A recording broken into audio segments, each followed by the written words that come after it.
you could imagine. I have no fear of it. I have no panic of it or anything, because I've gone into this space of everything will come to me as I need it, and I'm not going to worry about the future. I'm just going to live in the now. And that's another key thing, the understanding that there is no time. Everything happens in the now. People say, but there's a past. Okay, what happened? Where are you when you think of the past? Oh, well, I'm in the now. Yeah.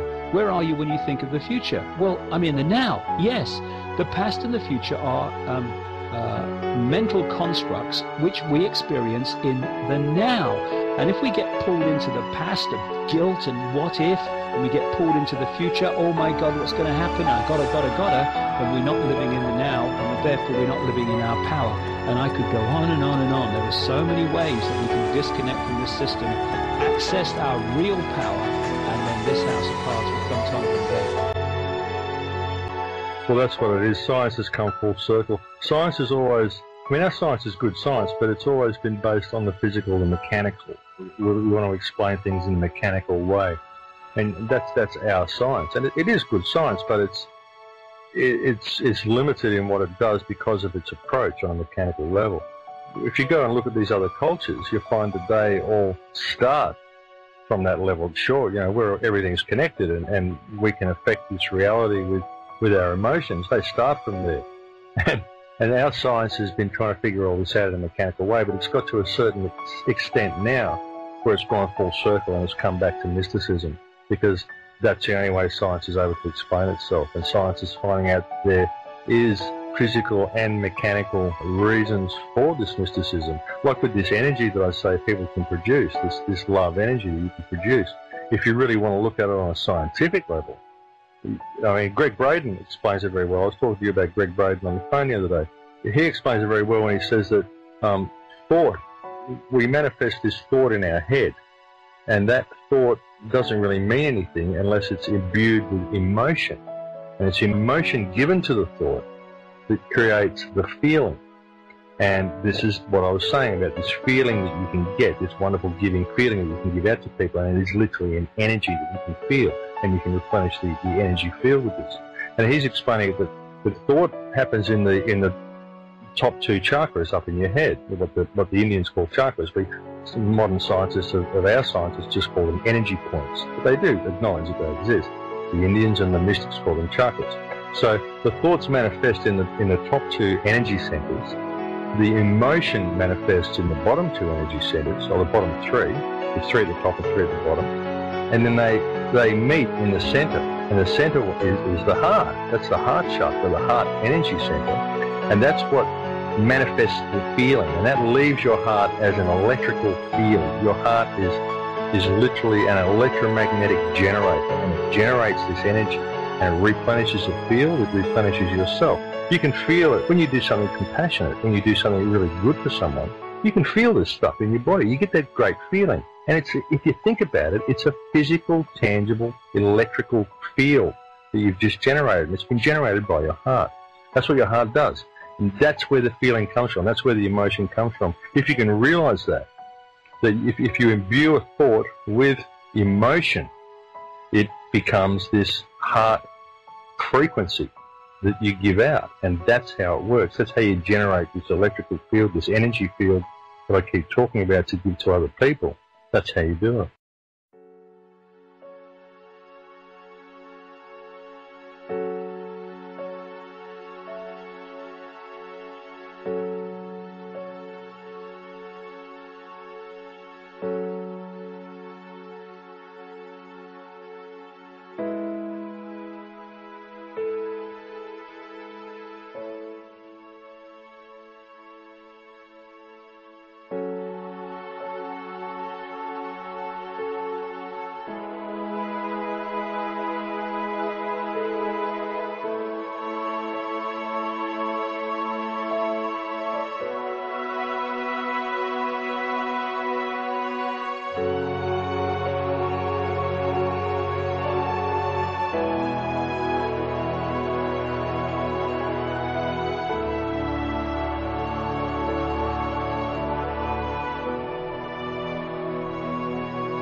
There's only one thing you really need to know.